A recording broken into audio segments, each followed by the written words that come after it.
నేను హార్దిక్ పాండ్యా బ్యాటింగ్ చూసి అతని ఆటిట్యూడ్ చూసి ఫ్యాన్గా అయినా నాకు ఎంతో ఆనందాన్ని కలిగిస్తుంది.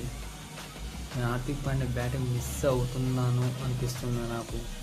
కానీ సెప్టెంబర్ 10న మ్యాచ్ ఉంది. అందులో హార్దిక్ పాండ్యా ఆడాలని కోరుకుంటున్నాను. ఎందుకంటే అతని బ్యాటింగ్ చూడాలని 1000 కళ్ళతో ఎదురు చూస్తున్నా. డేట్ కోసం చూస్తున్నా.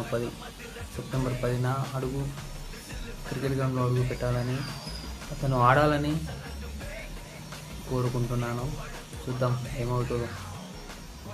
హార్దిక్ పాండ్యా ఫ్యాన్స్ అందరూ వేచి ఉండండి. సెప్టెంబర్ 10న గ్రీస్లోకి అడుగు పెడుతున్న హార్దిక్ పాండ్యా. వెయిటింగ్ చేయండి తన బ్యాటింగ్ కోసం. నేను ఎంతో వెయిటింగ్ చేస్తున్నా. సంతోషం ఇప్పుడు చెప్పలేను.